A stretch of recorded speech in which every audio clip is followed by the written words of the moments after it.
Amém, amém, amém. Quero convidar a igreja a abrirem suas Bíblias ou acessarem Gênesis capítulo 4, de 1 a 16. Primeiro livro da Bíblia, Gênesis capítulo 4, de 1 a 16.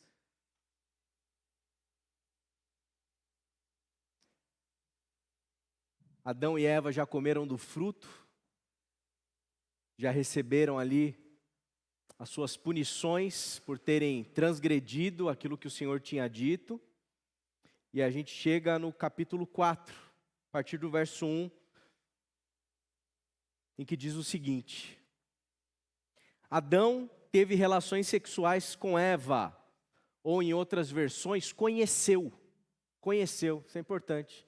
Toda vez que a gente vê na palavra, na Bíblia hebraica, a questão e conheceu, conhecer tem relação com relação sexual. Adão teve relações sexuais com Eva, a sua mulher. Ela engravidou e deu à luz a Caim. Ela disse: tive um filho homem com a ajuda do Senhor. Deu à luz também Abel, irmão dele. Abel pastoreava ovelhas e Caim cultivava a terra. Passado algum tempo, Caim entregou ao Senhor uma oferta dos frutos da terra. Abel também trouxe as primeiras crias do seu rebanho com as partes gordas. O Senhor olhou com agrado para Abel e sua oferta, mas não para Caim e a oferta deste. Por isso, a ira de Caim se acendeu e o seu semblante desfaleceu. Então o Senhor disse a Caim: por que você está irado? Por que desfaleceu o seu semblante? Se você fizer o bem, não se levantará? Se porém não o fizer, saiba que o pecado o espreita à porta. Ele deseja governá-lo, mas você deve dominá-lo. Caim falou com seu irmão Abel: vamos para o campo. Só mais uma pausa. Isso aqui não está, tá, nos originais, tá? Isso aqui é acrescentaram nas nossas traduções esse pedido, de Caim para Abel para ir para o campo. Na verdade, já começa ali quando estavam lá, ou no campo, Caim atacou Abel, o seu irmão, e o matou. Então o Senhor perguntou a Caim: onde está Abel, o seu irmão? Ele respondeu: não sei. Sou eu quem deve guardar o meu irmão? O Senhor disse: o que foi que você fez? O sangue do seu irmão clama da terra a mim. Por isso, agora você é amaldiçoado pela terra, que abriu a boca para receber da sua mão o sangue do seu irmão. Quando você cultivar a terra, essa já não lhe dará o seu fruto. Você será um fugitivo, sem rumo pela terra. Caim disse ao Senhor: o meu castigo é maior do que posso suportar. Vê, hoje me expulsas da face da terra, e terei que me esconder da tua presença. Serei um fugitivo sem rumo pela terra, e qualquer que me encontrar me matará. O Senhor, porém, lhe respondeu: não será assim. Qualquer que matar Caim será vingado 7 vezes. Então o Senhor pôs em Caim um sinal, para que qualquer que o encontrasse não o matasse. Assim, Caim retirou-se da presença do Senhor e foi viver na terra de Nod, a leste do Éden. Quero te convidar mais uma vez a orar comigo. Pai, que através do Teu Santo Espírito nessa noite possamos compreender as Escrituras, que o Senhor venha nos iluminar mente e coração para discernir aquilo que o Senhor tem para nós, a porção do Teu Evangelho para cada um de nós nessa noite. Fala profundamente aos nossos corações, fala profundamente à vida da Tua igreja e nos ensina, Pai, a sermos os humanos que o Senhor deseja. É o que eu peço por mim e por todos nós, no nome precioso de Jesus. Amém. Amém. A Bíblia, ela é um tipo de texto em que quando a gente se coloca diante dela para lê-la, a gente vive um fenômeno muito interessante. Não é um texto em que a gente somente lê e entende. Na medida em que a gente se aproxima do texto bíblico, desse tipo de narrativa como a gente acabou de ler, essa narrativa, ela também lê a gente. Na medida em que a gente lê a palavra vai nos lendo. E a gente vai tendo o nosso coração meio que dissecado na presença de Deus, e o Espírito vai falando conosco. Porque a gente não está aqui, obviamente, para uma aula, nós estamos aqui para ouvir o Evangelho, ouvir a palavra de Deus, e na medida em que a gente se aproxima desse texto, crendo que o Senhor tem algo a nos dizer, Ele vai usar de cada detalhe desse texto para que a nossa alma seja tocada pela boa mão do Senhor. E é sobre um pouquinho disso que eu espero, eu oro para que aconteça com você, como já aconteceu comigo. A gente está diante de uma história absolutamente importante em toda a nossa Bíblia. A história de Caim e de Abel. Os dois, os primeiros irmãos que existiram à luz daquilo que está narrado ali em Gênesis. Adão e Eva estavam no jardim, não podiam comer do fruto do conhecimento do bem e do mal. Eles comem desse fruto, recebem ali punição e um pouco adiante eles têm relações sexuais e nasce, portanto, Caim primeiramente e depois Abel, esses dois irmãos. Esses dois irmãos, cada um tem um tipo de tarefa, cada um tem um modo de vida, um cuida de animais, outro cuida do campo, da agricultura, mexe com terra, e de repente, um leva ali uma oferta para Deus, e o outro leva outro tipo de oferta para Deus. E Deus se agrada de uma, e não se agrada de outra. Deus se agrada da oferta de animais ali, das primícias. Os primeiros animais que Abel tinha, ele entregou ali para Deus. E Caim, por sua vez, ele entregou algo da sua plantação para Deus. E Deus não se agradou nem de Caim e nem da oferta que ele entregou. E segundo alguns comentaristas, e estou pensando aqui particularmente em uma professora de Bíblia Hebraica, doutora Susana Schwartz, ela vai dizer o seguinte, ela disse assim, está muito claro, ela falou assim, está muito claro porque que ele gostou de um e não gostou do outro. Eu achei interessante a convicção dela, né? Eu confesso que até eu falei, puxa, será que está tão claro assim? Mas ela falou, está claro. Porque Deus gostou das primícias, porque o Abel entregou, segundo ela, o melhor que ele tinha. O melhor que ele tinha. E o Caim não. Podia ter entregado uma coisa boa, mas não era o melhor, não eram as primícias, não eram os primeiros frutos. Então ele se agrada, o Senhor se agrada de Abel e não se agrada de Caim.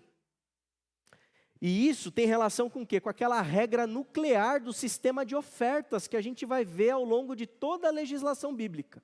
Então, de alguma maneira, esse texto está refletindo algo da legislação judaica, que quando você leva oferta, você leva o quê? O melhor, né? O melhor que você tem, a premissa que você tem. E Caim, diante dessa situação de não ter a sua oferta sido recebida como a do irmão, e Deus ter se desagradado dele, o que acontece? Ele se inflama, ele se arde em ira, o rosto dele é afetado, percebe? Ele não ficou só triste no coração e tocou a vida, o semblante dele mudou, o rosto dele mudou. Eu lendo o texto, eu me lembrei quando eu era criança.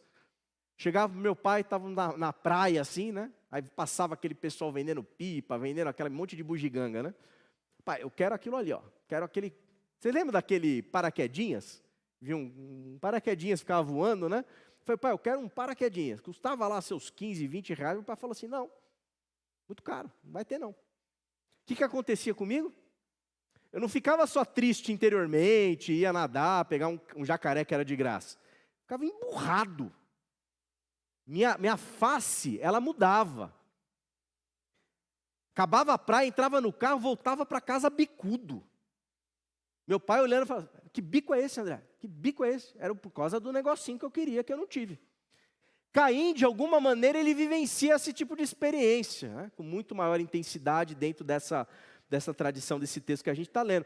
Ele se inflama, ele se irrita, ele quase que perde a razão, com toda a ira que ele está sentindo, e fisicamente ele não consegue deixar de esconder aquilo que está dentro da sua alma. E aí, tem uma fala muito importante do Senhor para Caim, quando o Senhor percebe o que aconteceu com Caim. E eu vou contar uma coisa para vocês, essa é a primeira vez na Bíblia que aparece a palavra pecado. É a primeira vez na Bíblia que aparece a palavra pecado. Não aparece lá quando comeu o fruto. Eles transgrediram, mas não aparece pecado. Pecado vai aparecer aqui. Então o Senhor disse a Caim, vou ler novamente: por que você está irado? Por que desfaleceu o seu semblante? Por que você ficou bicudo, Caim? Se você fizer o bem, não se levantará? Se porém não o fizer, saiba que o pecado o espreita a porta. Ele deseja governá-lo, mas você deve dominá-lo. Porta, o pecado espreita a porta, é como se fosse algo pronto para dar o bote em Caim. E nessa porta, ele está na porta, porque a porta é esse símbolo do lugar que você está seguro dentro da tua casa, mas se você ultrapassa a porta, você está num lugar perigoso, você está fora da tua casa, você está fora da tua proteção, você está fora, você está vulnerável. O pecado está à espreita, para poder dar o bote em você e te pegar, e você precisa dominar. O pecado está pronto para te atacar. Então Deus faz essa fala aqui para o Caim. E o Caim tem um dado momento da história, como eu disse, isso não está no texto, ele não chama Abel para ir para o campo, eles estão no campo, direto. E esse campo é o lugar em que vai acontecer o primeiro assassinato da humanidade criada. Deus fez, Deus viu que tudo era bom, e logo na sequência, um irmão vai matar o outro. Eu lembrei do César. No retiro da igreja do ano passado, eu falei para ele, Cezão, prega sobre experimentar Deus na família. Vamos ver o que o César vai preparar para a gente lá. E chegou o César no dia do retiro, à noite, começou a falar, gente, eu fui procurar na Bíblia um modelo de família boa para a gente poder falar aqui, para a gente poder compartilhar. Aí eu fui para o Caim matou Abel. Já comeu a primeira família, já deu ruim, né? O irmão já matou o irmão. Aí você vai lá mas o Abraão é o pai da fé, né? O Abraão e Sara, tal. Já chama a escrava, pede para ter relação com ela, aí nasce o Ismael, aí aquela família já pega a Agar e Ismael, já manda para fora para o deserto para morrer, já deu ruim de novo. Aí você vai para Davi, o rei Davi, né? Pelo amor de Deus, né? Esse aí vai dar certo, essa família, né? Aí essa família também, uma desgraça, né? O Davi já pega, assassina o outro para ficar com a mulher do um, já artimanha todo um esquema. Essas são as famílias da Bíblia. A primeira família da Bíblia tem 2 irmãos, um vai e mata o outro. E por que no campo é importante a gente entender que eles estão no campo? Porque o campo é o lugar em que você não tem acesso a nenhum tipo de pedido de socorro. No campo aberto é o lugar propício para alguém ser estuprada e não acontecer nada, porque você não consegue gritar por socorro. No campo é o lugar do assassinato. Você pode assassinar uma pessoa, você pode gritar que ninguém vai ouvir. Portanto, é um lugar que deixa muito claro para a gente que Abel foi vítima. O assassinato é justamente Caim, que ergue-se, o texto diz, contra o seu irmão. Ergue-se contra ele. E ele se ergue, e esse ergue-se aqui tem o seguinte sentido. Ele vinga-se do seu irmão. Ele o assassina, mas ele se vinga, ele dá um bote. Lembra do bote que ele podia tomar do pecado? É ele agora que dá o bote no irmão. E mata o irmão. O irmão que recebeu a oferta, deu a oferta para o Senhor, e o Senhor se agradou mais dele. E aí, conforme a história, a narrativa vai acontecendo, tem uma pergunta fundamental para toda a nossa tradição bíblica. Tudo aquilo. Essa pergunta, gente, tem a ver com o que a Ana testemunhou aqui. Vocês lembram do testemunho dela? Ela falou um dado momento assim, porque aqui eu aprendi a amar o próximo. E a pergunta que Deus faz para Caim é: onde está o seu irmão? Onde está o seu irmão? E o que o Caim responde? De uma maneira absolutamente irônica, nos parece. Sou acaso guardião do meu irmão? Sou acaso guardião do meu irmão? O que eu tenho a ver com o meu irmão, Deus? Eu teria que guardar ele? Talvez a gente podia até elucubrar que, quem sabe, ele falaria algo do tipo, né? Eu sei até onde ele está, mas o que eu tenho a ver com isso? O que eu tenho a ver com isso? Então a gente está diante, novamente, do primeiro assassinato. E o primeiro assassinato é um fratricídio. É um assassinato de um irmão que mata outro irmão. E ele acaba, portanto, sofrendo as consequências desse pecado, agora sim pecado. E a consequência é ele vivenciar essa experiência de alguém errante pela terra, vivendo nessa esterilidade da terra que não vai dar mais o fruto. Terra aqui também, obviamente, muito importante. E ele vive nessa condição, portanto, de muita angústia por conta do seu erro, da sua punição, e argumenta com o Senhor que aquela punição é muito pesada, é algo muito difícil, é muito complicado para ele vivenciar daquela maneira. E eu acho muito interessante também o seguinte, que Caim fala assim para Deus: olha, se o Senhor me mandar aí, agora ser errante, sair da terra, vão me matar. Olha como que está o coração desse Caim. Ele acha que todo mundo é o assassino em potencial que ele mesmo é. Se eu sair por aí, vão me matar. E Deus, de uma maneira muito interessante, coloca um sinal em Caim, que é um sinal de proteção, para protegê-lo dele ser morto ao longo da sua trajetória, que a partir de Caim a gente vai ter aí, na verdade, o início da civilização. Todo o desenvolvimento de cidade, né, de civilização, etc. e tal, nasce a partir da descendência de Caim. Você pode acompanhar o restante da história do texto de Gênesis. Bom, o que significa dominar o pecado que está à espreita da porta? O que significa dominar esse pecado que está ali, logo ali, sabe, naquele vãozinho entre a sua proteção e a tua vulnerabilidade, que está preparado para te dar o bote? O que significa isso, à luz desse texto? Primeiramente, me parece que a gente vence o pecado na medida em que a gente vence a nós mesmos. Em que a gente é capaz de nos dominarmos. Porque o texto diz: saiba que o pecado o espreita a porta, ele deseja governá-lo, mas você deve dominá-lo. Vencer esse pecado, dominar o pecado, significa a gente ter coragem para olhar para dentro da gente e conseguir vencer e dominar a nossa inveja, dominar a nossa maldade, dominar esse monte de sentimento tenebroso que habita a nossa própria alma, como habitou a alma do Caim. É vencer o ressentimento de saber que você não vai ser o favorito em todo momento. É saber que você tem que vencer o ódio, você tem que vencer os ciúmes. Saber dominar a maldade em nós, controlar o nosso instinto. É assim que a gente consegue vencer esse pecado que está à espreita na porta para poder vir e nos agarrar e nos pegar. Para a gente conseguir vencer ele, a gente precisa ter consciência disso que o Senhor está nos falando. Olha, o pecado está à espreita, cabe a você, cabe a mim, cabe a nós, cabe a cada um de nós aqui, um bando de Caim que nós somos, vencer esse pecado na medida em que a gente consegue não deixar que esses sentimentos terríveis vão sendo alimentados na nossa vida, porque uma inveja, um ciúme, uma maldade, um desejo de vingança, não nasce do dia para a noite. Ele começa como um cisco. Aí você fica bicudo. Eu fico bicudo. Com o tempo, o cisco vai crescendo. Se você começar a curtir aquele ressentimento, curtir aquele ódio, curtir aquele desejo, aquele instinto que está dentro de você dizendo assim: mata, assassina aquele desgraçado. assassina aquele que falaram que era melhor que você. Se você for curtindo, desses riscos vira uma trave no nosso olho.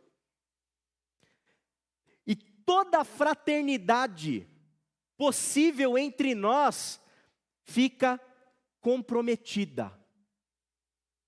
Porque quando a gente age como Caim agiu, nós comprometemos os nossos laços fraternos. Na medida que eu me alimento do ciúme em relação a você, do ódio em relação a você, desejo de vingança em relação ao outro, na medida que eu dou vazão para isso, você deixa de ser o meu irmão. Você deixa de ser um alguém. Portanto, nós precisamos entender que nessa história, cabia aqui a Caim dominar, controlar, não deixar que as suas emoções ficassem soltas ao ponto delas virarem esse anseio e esse desejo por um assassinato consumado. Cabe a gente vencer a nós mesmos. Você tem vencido você mesmo? Você tem controlado os teus impulsos, os seus instintos? Você tem controlado a tua ira? Ou você tem se alimentado dela, você tem curtido ela? Você fica viajando lá da praia até aqui, pensando lá no paraquedinhas bicudo. Não consegue conversar mais com seu pai, não conversa com sua mãe, não conversa com sua irmã, não conversa com ninguém, porque você está bicudo, porque você não teve o que quis. Sua sede não foi satisfeita. Se não acontece do jeito que você quer, o que você faz com esse sentimento que te incomoda? Me incomoda. Eu quero que as coisas aconteçam do jeito que eu quero ser reconhecido por aquilo que eu trago de oferta para o meu Senhor. Mas quando eu não sou? Quando eu não estou bom o suficiente? O sentimento que isso produz na gente precisa ser dominado, precisa ser controlado. Porque se ele não for, a gente não vai ser capaz de nos conhecer a nós mesmos. A gente vai perder o nosso próprio ser vai se perder nesse tumulto de sentimentos que vão nos conduzir a uma ira descontrolada e a consumarmos coisas terríveis. E a fraternidade entre nós será afetada. Essa história aqui, ela é a justificativa religiosa, teológica e bíblica que nós temos para a gente poder entender o caos que a gente vive nesse mundo. Porque venhamos, existem conflitos, existem guerras, existem situações que um pouco de bom senso seria o suficiente para a gente poder solucionar. Mas não, a gente não consegue solucionar. Por quê? Porque os Caíns por aí estão se alimentando desse instinto, estão curtindo esse ressentimento, estão deixando um cisquinho crescer dentro de si e virar um monstro. E nós não somos mais capazes de olhar para dentro de nós, descobrir quem nós realmente somos, a maldade que nos habita, dar nome para essa maldade e controlá-la e dominá-la. O que significa também dominar esse pecado que está à espreita? Significa que a gente domina o pecado na medida em que a gente guarda os nossos irmãos. Onde está Abel, o seu irmão? Ele respondeu, não sei. Sou eu quem deve guardar o meu irmão? Irmãos queridos, irmãs queridas, olha como que a gente se chama. Irmãos, irmãs, irmão, irmã. A gente tem que entender de uma vez por todas que nós somos guardiões dos nossos irmãos. E quem são os nossos irmãos? Não é só a Amanda, minha irmã de sangue. É a família humana. Porque nós estamos falando de uma história de dois, de onde vieram todos, segundo a tradição. E um matou o outro. E isso produziu o que na família humana? Desavença, problema, dificuldade, né? A gente vai ver em outros irmãos na Bíblia também brigados, também com dificuldade, também com problema. É encrenca atrás de encrenca na tradição bíblica. Porque a tradição bíblica está falando, na verdade, das nossas próprias encrencas. Nós somos guardiões do nosso próximo. Nós somos guardiões do outro humano. Nós somos guardiões daqueles que a gente tem que chamar de irmãos, de irmãs. A gente tem que reconhecer no outro a fraternidade, a comunhão, os laços que nos unem. Nós não podemos relativizar o nosso próximo como alguém que é menos humano do que eu, que é menos irmão do que deveria ser. Ele é meu irmão, é minha irmã. A gente não pode sucumbir diante da tentação de assassinar o outro. Isso em Jesus vai ficar muito complicado, né? Porque o assassinar não é mais você ir para um campo, pegar uma pedra e dar na cabeça do outro. Em Jesus, o ódio que você sente em relação ao outro, você já matou, você já assassinou.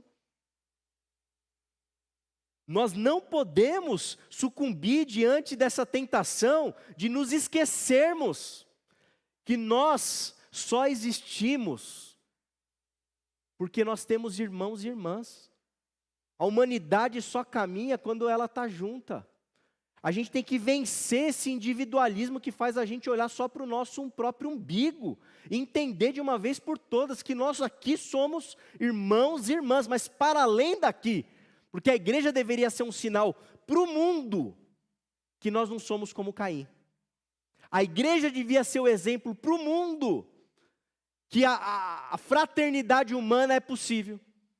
A igreja devia ser o sinal de Deus para o mundo que a paz deveria imperar. Porque nós temos no outro o nosso irmão.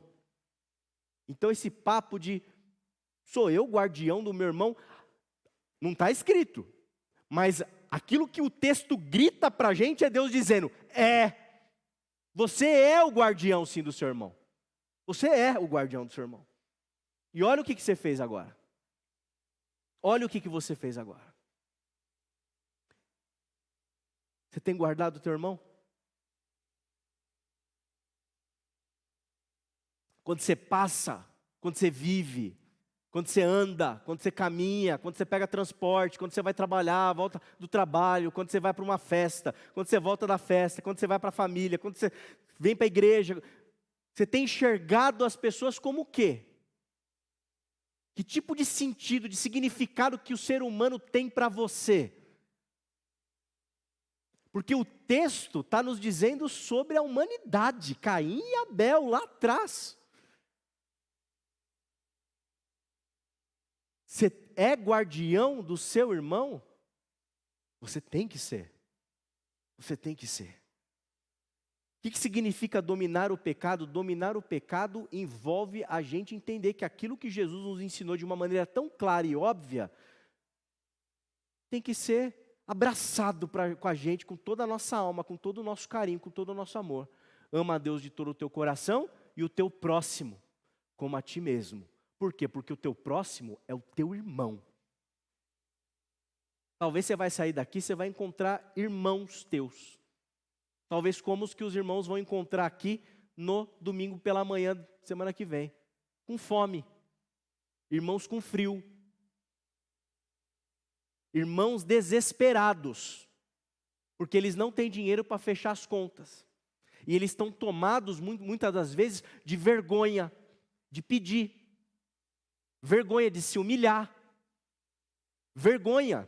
Angustiados. São nossos irmãos. Nesse mundo que a gente vive, tem um monte de assassinato acontecendo. Tem um monte de morte acontecendo a céu aberto. Tem gente morrendo a cada instante. E Deus está perguntando para a gente nessa noite e durante toda a nossa vida cristã. A pergunta basilar. Onde que está Abel? Ô Caim? Onde que está o Abel? E você está diante desse dilema. Você pode responder como Caim. O que tenho eu a ver com meu irmão? Sou eu o guardião dele? O que eu tenho com isso? Ou você pode responder de outra forma. Tem tudo a ver comigo. Tem tudo a ver comigo. É a minha responsabilidade. E na medida em que você assume essa responsabilidade em relação ao outro, você se compromete com aquilo que é mais basilar da nossa fé. E você domina o pecado que está à espreita para te atacar. Por fim, a gente domina esse pecado de uma outra maneira. Porque muitas das vezes a gente já é o Caim, a gente já assassinou. Você já é assassino, eu já sou assassino. A gente já matou. nosso irmão e nossa irmã. Como Caim matou. Mas a gente tem ainda no Senhor uma oportunidade. No Senhor a gente ainda tem uma chance. A gente tem a possibilidade de uma conversão. A gente tem a possibilidade de uma metanoia, de uma mudança de mentalidade. A gente tem a possibilidade de um novo nascimento. A gente tem a possibilidade de dizer assim, olha, eu ia por aqui, mas agora Jesus é o meu mestre, eu vou para outro lugar. E onde que está expresso nesse texto essa esperança que nós temos diante da culpa, diante do medo, diante da projeção de que todo mundo é o assassino que a gente é e que vão me matar também? Quando Deus diz, o Senhor porém lhe respondeu diante do medo de Caim que ele narra, não será assim. Olha que coisa mais linda, gente. Olha que coisa mais linda. Acho que se fosse eu e você no lugar de Jesus, de Deus, né, aqui do Eterno, a gente economizaria capítulos e já mandaria o dilúvio. De cara, já manda o dilúvio, já matou o irmão, e os 2 primeiros, já manda o dilúvio, começa de novo, reset. Mas o Senhor, olha o que ele faz, não será assim, Caim. Caim, você pecou, você matou Abel, cara, você está lascado, o sangue correu pela terra, e a terra, ela vai se vingar de você, meu. A terra não vai dar o fruto que você espera mais. E você vai viver errante, Caim. A casa caiu. Mas Deus, eu vou viver assim não dá. Vão me matar, eu estou com medo, isso é pesado demais, eu estou angustiado com o meu erro, com o meu pecado. O que Deus faz? Não será assim, Caim. Qualquer que matar Caim será vingado 7 vezes. Então o Senhor pôs em Caim um sinal, para que qualquer que o encontrasse não o matasse. Um sinal de proteção. Um sinal de proteção sobre a vida desse que assassinou o próprio irmão. A consequência do pecado de Caim podia ser muito maior do que o que foi, mas a misericórdia de Deus, a misericórdia do Senhor se manifestou mais uma vez de uma maneira especial, para possibilitar que essa raça humana tivesse esperança, fosse nutrida na misericórdia, fosse nutrida na graça. Como eu disse, talvez assassinatos tenham sido cometidos. Talvez você não está conseguindo controlar a ira dentro de você e você está prestes a assassinar ou assassinou já. Mas saiba que há esperança, há sinais de proteção que o Senhor pode colocar em nós. Há sinais de esperança que Deus pode manifestar na nossa vida. Você não precisa viver nesse ressentimento, meu irmão e minha irmã. Você não precisa viver nessa frustração do pecado que você cometeu. Você não precisa achar que agora acabou, que não tem mais alternativa, que não tem mais saída. Porque a grande mensagem de salvação de Deus para a humanidade é que há um sinal de esperança que Deus está pronto a colocar sobre cada um de nós. Para nos sarar, para nos curar, para nos restaurar, para nos mudar. Quando esses irmãos queridos, eles vêm aqui, a gente tem o privilégio de testemunhar batismos. O que isso significa? Significa que são mais pessoas queridas, que estão manifestando publicamente o fato de que eles se encontraram com Deus, que veio e colocou um sinal neles. Dizendo para eles assim, eu sei tudo o que vocês fizeram. Como diz o filme, né? Eu sei o que vocês fizeram no verão passado. Eu sei o quão Caim vocês foram. Mas tem uma marca de proteção sobre a vida de cada um de nós. De cada um de nós. A escolha, meu irmão e minha irmã, para a gente seguir Jesus, envolve a gente olhar para o Caim que cada um de nós é. É na medida em que a gente olha para dentro de nós, para dentro da nossa alma, para dentro do nosso coração, e a gente percebe que a gente é esse Caim dessa história, que cultiva ressentimento, cultiva amargura, cultiva vingança. E a gente vence, escolhe o caminho do bem. Quando a gente consegue entender que a gente é parte de um todo, que a gente não vive para satisfazer os desejos egoístas do nosso próprio umbigo, mas que a gente é parte de uma família muito maior, muito mais fraterna, muito mais plural, muito mais bonita, e que cada um de nós está interligado por N fatores, e que a gente faz parte dessa raça humana, dessa humanidade que Deus fez à imagem e semelhança dEle, de tal modo que cada um de nós somos irmãos e irmãs, e a gente se apega nessa misericórdia de Deus para nos ajudar a dominar esse mal que nos habita. Na hora que a gente faz isso, a gente escolhe o caminho de Jesus. Fazer isso é escolher o caminho de Jesus. Fazer isso é seguir Jesus de Nazaré. Fazer isso é escolher o caminho da bondade. Fazer isso é dizer, não, eu não quero mais assassinar o Abel que está próximo de mim. Eu não quero mais assassinar ninguém. Eu vou controlar essa ira. Porque o laço que me une ao outro, a partir desse Deus que a gente chama de Criador, que nos fez a todos, é muito maior do que o tamanho do meu bico. É muito maior do que o tamanho da minha ira. É muito maior do que o tamanho do meu ressentimento. É muito maior do que o desejo de vingança. E eu não vou estragar a fraternidade que Deus criou, e Deus pensou, e Deus imaginou. Eu vou contribuir para que essa fraternidade ela continue acontecendo. E a beleza que a gente vê lá em Apocalipse, né, numa passagem muito bonita de João, que gente de todo povo, tribo, língua e nação estará junta. É para isso que a gente tem que contribuir. É para isso que a gente tem que contribuir. Irmão, irmã, você vai sair daqui por aquela porta. E ali na porta, o pecado está à espreita. Cabe você dominar. Escolha o caminho do Evangelho. Escolha o caminho de Jesus. Escolha o caminho da bondade, escolha o caminho da fraternidade, domine a tua ira, domine o teu ódio, domine a tua vingança, se conheça, e entenda que você é guardião de cada pessoa que passa pela tua vida, é a tua responsabilidade guardar ela.